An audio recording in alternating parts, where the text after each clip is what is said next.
if you are finding that you're reading the books, you're taking the classes, you've hired people, you've joined the mastermind groups, like you're paying monthly money to be in this membership group and they send you content every month and you're like, I just don't know what to do with all of this. More than likely, if you're feeling stuck in that way, it's because you need to go back to basics. We need to revisit that problem that you solve. Welcome to Reinventing Perspectives. Today we have an amazing guest.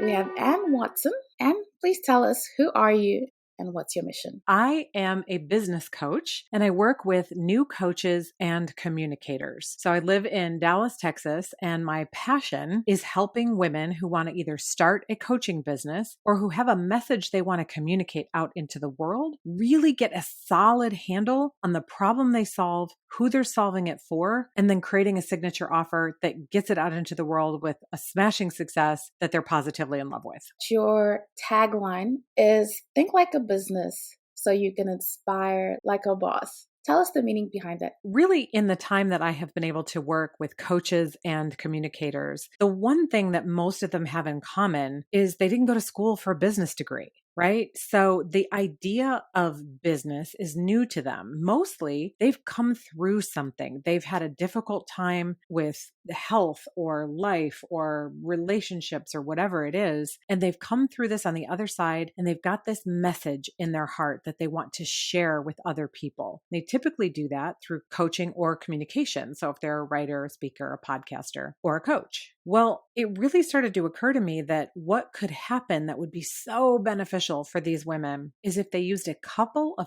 foundational business tools to get really hyper clear on what their message is, to get really clear on who they're serving, the problem that they're solving, and just use that foundation in order to help them clarify their message, grow their confidence, and just get that message out there to the people who need it most. So the idea is if I can help you think like a business, then you will be able to go out and inspire like a boss.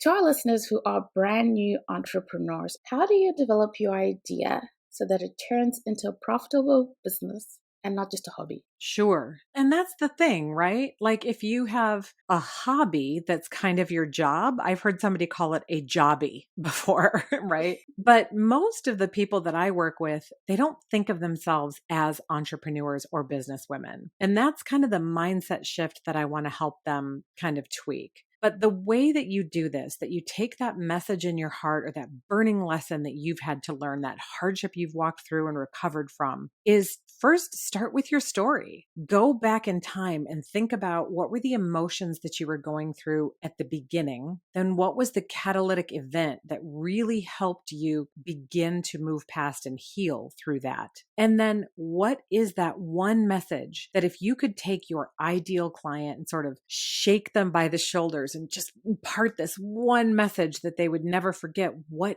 is that message? And what you're doing there is you're really trying to figure out what is that clear problem that you're solving for someone. Because as soon as you figure that out, then the rest of it is just building out a program that easily helps people access the solution that you offer to the problem they're feeling the most pain about.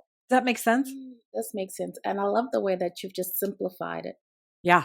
Because a lot of times people get stuck in the information of what to do. Well, and I'll tell you what, it's something that I see all the time, that there are tons of coaches out there. There's marketers, there's people that are selling you courses. They're trying to, get you to get into their membership, all the things. But if you don't have those basics down, what is your mission? Who are you serving? What is the problem you solve? What is the solution that you give them in that process? If you don't have that down pat, then everything else that you attempt to do is just going to be noise. It's going to be a waste of your time and money because it's not going to click. You have got to get solid on those business foundations, and then everything else that you do is going to work. But the marketplace is really, really cluttered with people who have an idea, a course, whatever that is, but you have got to get so clear first on what you're trying to accomplish before any of that will work for you.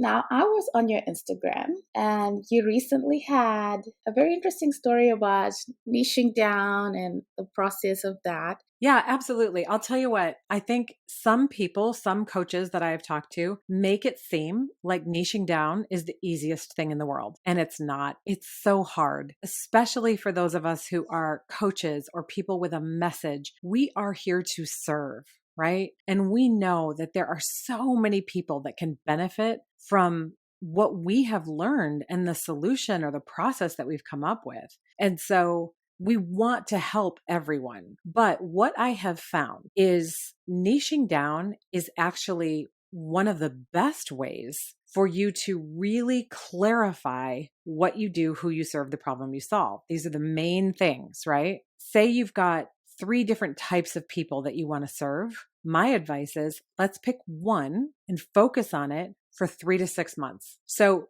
you're niching down almost temporarily because in the 3 to 6 months, all of the content that you're going to develop, all of the things that you're going to say are going to be directed toward this one person only. And you're going to start to learn. You're going to get feedback from those people about what are their true pain points. And then you're going to start to learn, is this really the person I want to work with? And at the end of 3 to 6 months, you're either going to tweak what you're doing so that you can better serve that audience, or you're going to pivot, you're going to pick a different niche, and you're going to try that for 3 to 6 months. So I know it is so scary to think about the whole niching down, but I promise you, you're going to get so much clearer on what you do and how you help when you are brave enough to just pick one either person that you're helping or process that you're using, pick one for now and go all in for a short amount of time. Once you've become an expert there, you can add other people to the niche. But the goal is for you to become the foremost expert on either the one person or the one process for a period of time. I love that test experiment approach to things because I think people get, oh, this is set in stone. And then because this is what I'm going to do, it becomes this whole huge thing. Right. But you need feedback. Yep. Yeah. It's not necessarily that you're looking to get your idea confirmed because chances are that if you have been through something or you have this message and this lesson has developed in you that you want to share, there are probably other people in the world that desperately need that. But what niching down and really focusing for a short amount of time, 3 to 6 months, what that does for you is it begins to help you figure out what are the exact words and phrases that my people are using. What are the things they want me to speak into the most? Because you're learning to peel back the layers so that you can be more effective, right? Have greater results for your people, have greater results for yourself. It's that experiment, go all in for 3 to 6 months, and then let's evaluate. Then let's see, did we get the feedback we thought? Were people changing their minds? Did you hear it differently from people from the way that you experienced it? Maybe the most important thing, did you enjoy it? I'm huge on that. I want to make sure that the people who are building their businesses are enjoying what they do and who they're serving. Because when I started out, I'll just tell you, my story, solopreneur, so excited to help people, did all the things, right? The marketing department, the HR department, the communications department. I was like building the coaching business and putting together the freebies and building the website. I was doing it all by myself, which is totally fine. But what I didn't do was pay attention to the things about that process that I really enjoyed doing. This is a big lesson for me. So 2 years later, when I decided to hire a coach for myself so that I could go to the next level, first question she asked me is, what do you love doing in your business? And I didn't have an answer for her. And the reason that's a mistake is because I need to know what to delegate off. And I need to know where my unique zone of genius is so I can go all in on that. So yes, I definitely want people to niche down for a period of time, but I really, really, really want people to be intentional about noticing the things that they love, the things they could talk about all day, the things that brought them the most satisfaction, the things that were joyous when they did it. And then that way, as you grow, you know the things that you want to delegate first and the things you want to hold on to. That's so important because you see a lot of people who are sort of gone through all the hardships of starting up and things are rolling and they just no energy. Right. No energy for what they're doing. And that's the thing. And when you don't have the energy for what you're doing, it will lead to burnout. And I experienced burnout a couple of years ago and I was shocked. I thought burnout was like, I would just want to sit around and watch Netflix for a couple of days and then I'd be fine. But burnout is slow and sneaky and it comes in when you least expect it. And then all of a sudden you feel it all at once. And your motivation dies, your passion dies, and then you start getting hard on yourself. Like, this is so bizarre. A week ago, I was fine. But then it's just that much harder for you to do your job and create the content and serve your people. So we definitely want to avoid burnout. And one of the best ways to do that is to really pay attention to the parts of your business you love doing. Then that way you can put most of your energy there. The other stuff can wait or be hired out, and you will preserve your passion. How did you sort of come back from just that state? Well, I'll tell you what, coming back from a state of burnout is one of the hardest things that I've done. And it can be done. If you've got somebody listening that has been feeling like they're burned out, it probably looks a little bit like they just are struggling to get motivation for their business. The morning routine they used to do doesn't bring them joy anymore. They are struggling to sit down and create content when they sit down at a computer. More of the things they're doing are leading to feeling discouraged than encouraged, right? It's just this sort of like all over beast that lowers your level of energy and passion for the burnout. So some of the things that I did were I had to completely step away from my business, not necessarily from day-to-day activities, but I had to get out of my head. So I had to start developing hobbies and interests that were outside of the work that I was doing. Because what I was trying to do was create space in my brain to allow ideas and creativity to come back in. So, I mean, I got into like painting by number and I had my son teach me how to play some video games and really got involved in a philanthropy for rescue dogs that I just love and just was trying to get out there and experience different things that would be helpful to either take a break or help build my creativity for what I'm doing. One of the biggest things is it takes time. And so if you are not over burnout instantly, that's okay. Don't give up. It will come back. And then think back to what are the activities that you used to do when you loved it? So one of the things that I did, which has been hard in the last couple of years because of the pandemic, is I love going to live events. I love conferences and interacting with people. And so one of the things I started doing was when these live events were coming back up, I would buy tickets and go so that I could feed off that energy and be inspired and motivated. And it's absolutely crazy helpful. Another thing that's so helpful when you're trying to overcome burnout, and I know this sounds like a plug, I don't mean for it to be, but hire a coach. Get a mentor, somebody who can speak into you, encourage you, help you figure out the things you can ignore right now versus the things you shouldn't, and will help you just really find your focus again. I'm a absolute 110% believer in the coaching process, especially because once I hired a coach coming out of burnout, I more than doubled my business. So that's my advice for people struggling with burnout right now. Thank you. I'm sure that'll help someone who's listening, or they can share it with someone they know who's going through burnout too. And I mean, I've been there, right? Like we were just talking about it. Like these are real practical things that I have done to help me overcome the burnout. And so I just want people to know if you are dealing with burnout right now, you're not alone. It's not abnormal. You haven't done anything wrong. And you can get back to that motivation and passion. Just a quick ask. If you're finding this information helpful, please share it with someone that you know would love this conversation and would find this information beneficial.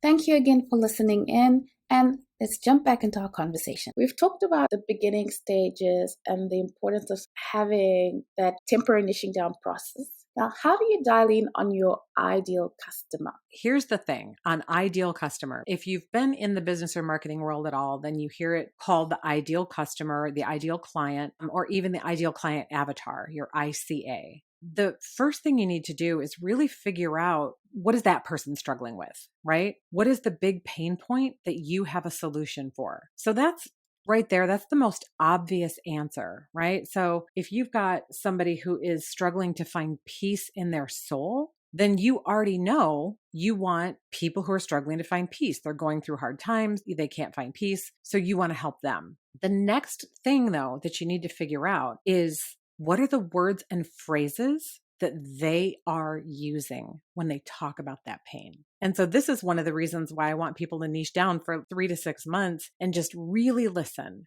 For example, if somebody who can't find peace is like, I lay awake in bed at night at 2 a.m. and I just feel all of this anxiety, like I didn't get enough done and I'm never going to be good enough, then the next thing that you can do with your ideal client is create some content that says, are you lying awake in the middle of the night and thinking you didn't get enough done and you're never going to be good enough? You use those exact words and phrases that you hear from the client in your content, and that will help you attract more people who are feeling like that. They're going to say things to you like, it's as if you are in my head. And that's what we want. So that's the first thing. You got to really identify the pain points of the person you want to serve. Then you have to communicate those pain points to the person that you want to serve. And then the last thing is this different layer of finding your ideal client that I don't think enough people talk about is who is your premium ideal client, meaning who is the person that's going to pay you for your services? And what are they struggling with? What solutions have they already tried that aren't working for them?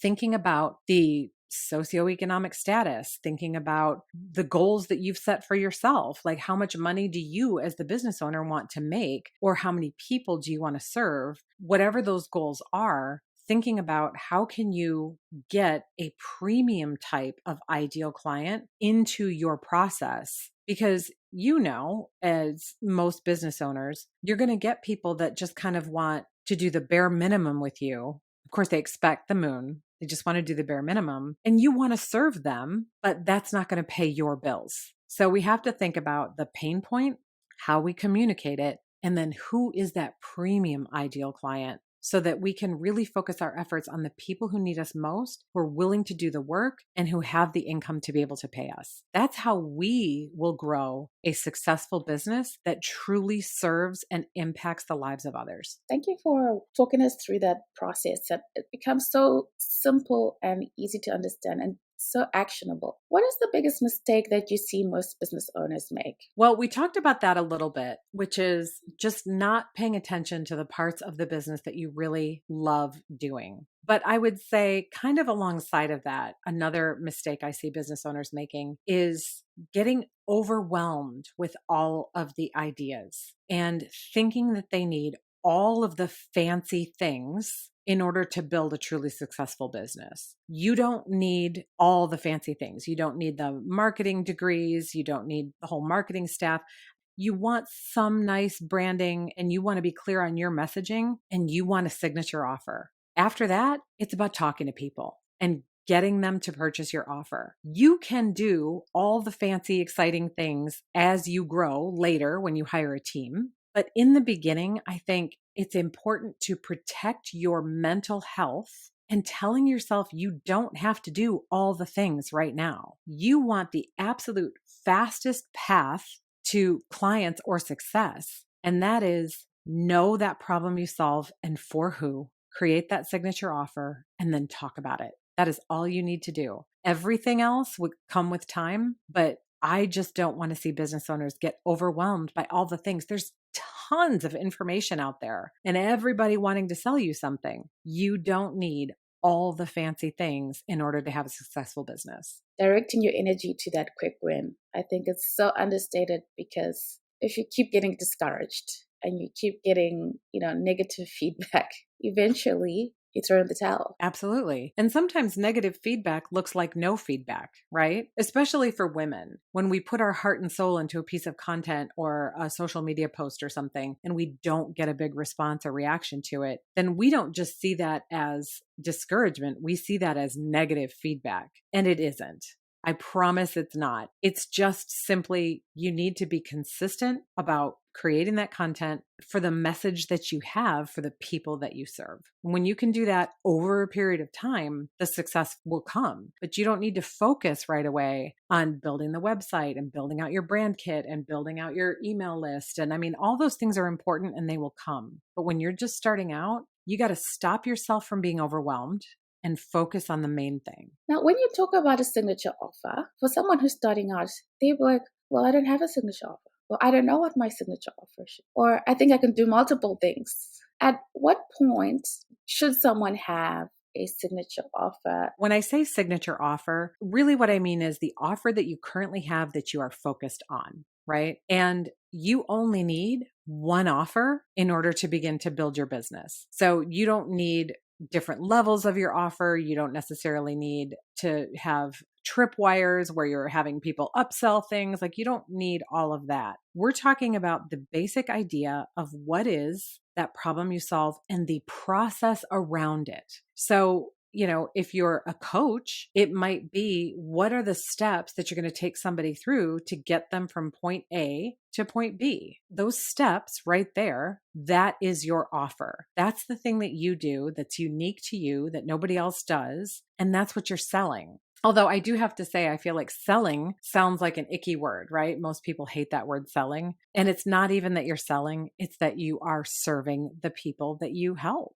And what it is you have this solution and you want to show people how they can have it too.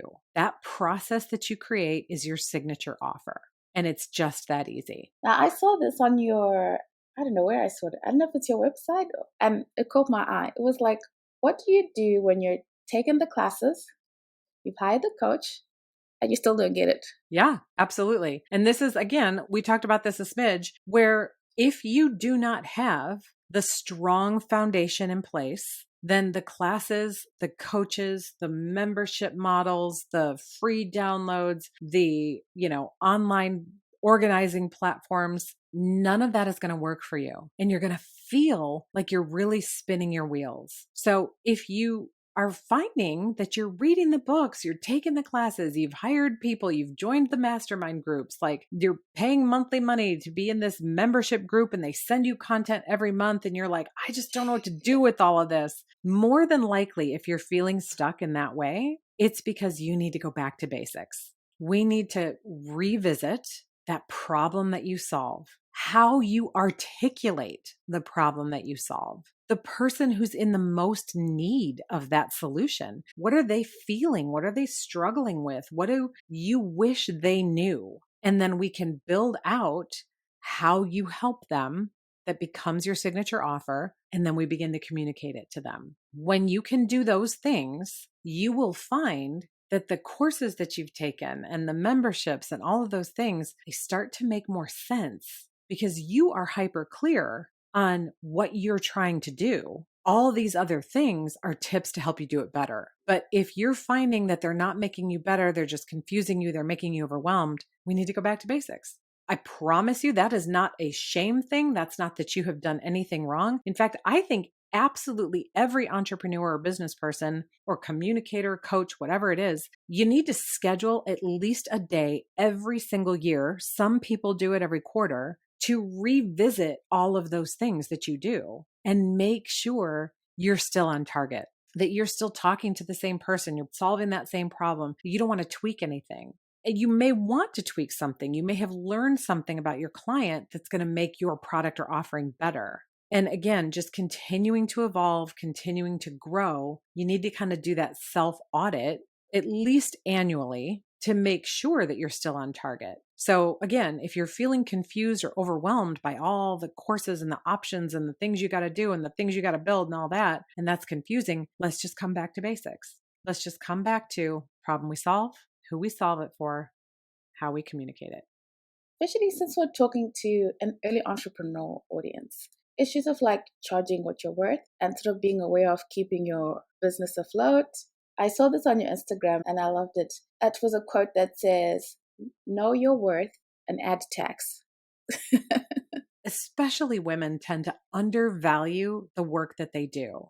We've been taught for some reason that I don't understand that we need to be able to do what we do for free or be generous, or it's humility to give it away for free. And those things are just simply not true. We absolutely deserve to build a business that is not a burden to our families, that can at least cover the cost of owning the business, like covering the cost of having a website or a computer or a laptop or a set of headphones or whatever it is. And then even to build a business that provides blessing to us so that we can grow the business, hire people and bless their families, or bless our own families. So charging what you're worth is absolutely the bare minimum. Women especially have got to get over this idea of, I'm going to keep it cheap so people don't think that I'm greedy, right?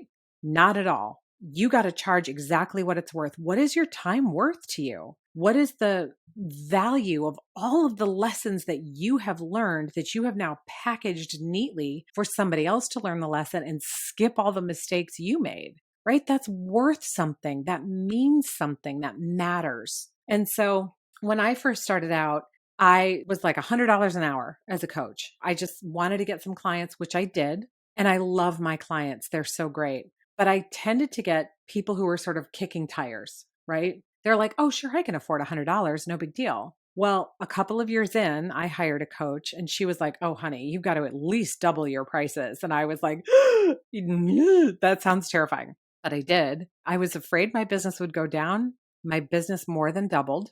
Not only did it more than double, but I started to get clients who were more serious about the work they were doing. They were more invested in the outcomes and the results. They were more excited when they had the big light bulb moments. And that's when I really started to realize I need to advertise or market to my premium ideal client, the people who truly want the help, the people who are going to take action, that are going to go after those results and who are willing to pay for it, because the pain of staying the same is more than the pain of paying me. Gosh, I don't know where the time has gone. Well, we're talking about my favorite stuff is helping women build a business that they're in love with. So yeah, I could talk about it all day. Oh, thank you, Anne. We appreciate that. My last two questions are always, if you can give us the number one book you'd recommend for an early entrepreneur. There is a book by Gina Wickham, and it's called Get a Grip. And it's a story about using a process to help you get extreme clarity in your business. And so because it's a story, you're reading about characters, but it's very, very inspiring. It was one of my favorites that I've ever read. Thank you for that. My last question is always, what has faith meant to you on your journey? Faith means everything, because without faith, why do we keep going? The truth is, on the entrepreneurial journey, sometimes it's lonely, sometimes it's hard, sometimes it's discouraging, but as long as you have faith and you know you're not really doing this alone, and that there are people out there that you have been designed to do good works for, then you can keep pressing on and pressing through, and you can be encouraged even on the worst day, because you know that what you do matters. Thank you for that message. To our audience, please go to AnneMWatson.com. There's a cellist that has AnneWatson.com, and she didn't want to sell it to me, so I have AnneMWatson.com. I know there's a free guide on there. Yeah. Okay. So one of the things that my clients tell me all the time is that they feel like creating a strategy sounds overwhelming and difficult. And so I have created a guide for an easy way to create a strategy based on setting one goal. So you set one goal, and then we reverse engineer the strategy that you need so that you can accomplish all of those steps and actually hit that goal. It's written in kind of a parable format. So it's a little bit like a story. We talk about a fictional company and kind of go through that process. Totally free on my website. I would love for any of your listeners to go and download it. Come find me on Instagram or something and let's talk about it if you're feeling stuck. I want to help make sure that people with a passion and a dream don't get stuck. Thank you so much, Anne. It's been a pleasure, and I'm sure this conversation is really going to help our audience. Thank you so much. I really appreciate it. I hope you got a lot of information, a lot of actionable things out of these episodes. Please let us know what kind of things you'd like to hear and where we can improve. And if you really love the episode, please support us by going and leaving a review in your podcast listening app. Thank you for choosing to spend your time with the Reinventing Perspectives podcast. We value you. See you again next week.